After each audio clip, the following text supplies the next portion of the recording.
کرام، جب آپ قرآن کریم کی اسٹڈی کریں گے تو آپ کو معلوم ہوگا کہ قرآن کریم کے اندر جہنم کے لیے، دوزخ کے لیے بہت سارے نام آئے ہوئے ہیں۔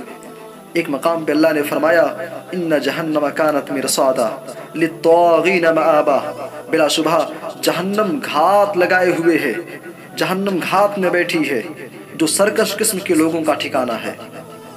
جہنم کے ایک نام النار ہے، والذین کفروا وکذبوا بآیاتنا اولئک اصحاب النار هم فیہا خالدون۔ اللہ فرما رہا ہے کہ جنہوں نے کفر کیا اور ہماری آیات کو جھٹلا دیا وہ ہمیشہ ہمیشہ کے لیے جہنم کی آگ میں رہنے والے ہیں۔ جہنم کا ایک نام جہیم ہے، آگ کا گڑھا۔ قرآن مجید میں اللہ نے فرمایا کہ وَبُرِّزَتِ الْجَحِيمُ لِمَن يَرَىٰ، اور جہنم کو دیکھنے والوں کے لیے ظاہر کر دیا جائے گا۔ جہنم کا ایک نام السعیر ہے، بھڑکنے والی آگ۔ فریق فی الجنہ و فریق فی السعیر، ایک جماعت جنت میں جانے والی ہوگی اور ایک جماعت بھڑکتی ہوئی آگ میں ڈالی جائے گی۔ جہنم کا ایک نام سقر ہے، جھلسا دینے والی آگ۔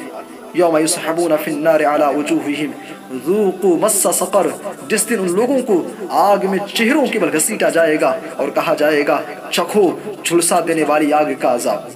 جہنم کا ایک نام حطمہ ہے، توڑ مروڑ کر کے رکھ دینے والی۔ کلا لینبذن فی الحطمہ وما ادراک ما الحطمہ نار اللہ الموقدہ۔ جہنم کا ایک نام دار البوار ہے، تباہی کا گھر، بربادی کا گھر، ہلاکت کا گھر۔ الم تر الی الذین بدلوا نعمت اللہ کفرا واحلوا قومهم دار البوار۔